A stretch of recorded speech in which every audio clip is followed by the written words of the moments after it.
Ça fait 30 ans, 40 ans que j'entends cette petite musique. Ah, les étrangers font des métiers que les Français ne veulent pas faire. Et donc, du coup, régulièrement, on fait venir des immigrés pour cela. Une partie du patronat se réjouit parce qu'il peut les payer moins cher.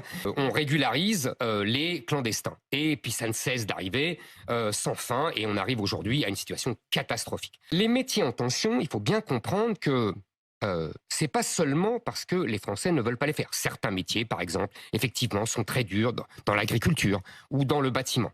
Je pense que pour ces métiers-là, plutôt que de faire venir toujours plus d'étrangers, nous devrions repenser ces métiers. Par exemple, je vous disais que j'étais allé dans des régions agricoles. Vous faites le tour de France en ce moment. Hein, absolument. La robotique agricole. Nous sommes très forts en plus. Les Français, industriellement, dans la robotique agricole, c'est-à-dire des robots qui font certains travaux. En plus, ça réglerait une partie des problèmes des éléments phytosanitaires. Vous savez qu'on rajoute.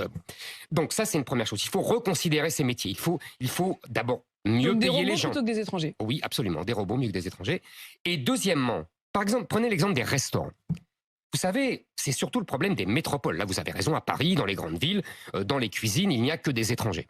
Mais dans les petites villes, il n'y a pas des étrangers, il y a des Français.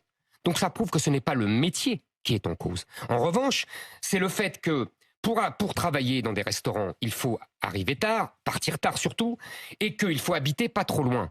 Or, les Français n'habitent plus à Paris. Je dis à Paris, je pourrais dire à Bordeaux. Il y a un problème de logement et de prix de l'immobilier. Exactement. Et ils ne peuvent pas vivre en banlieue proche parce que les banlieues proches sont islamisées et qu'ils ne se sentent plus chez eux.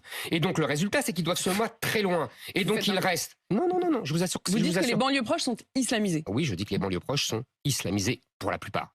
Il y a des îlots de non-islamisation. Quand je dis islamisé, ça veut dire on y vit de moins en moins à la française et de plus en plus selon les canons de la civilisation islamique avec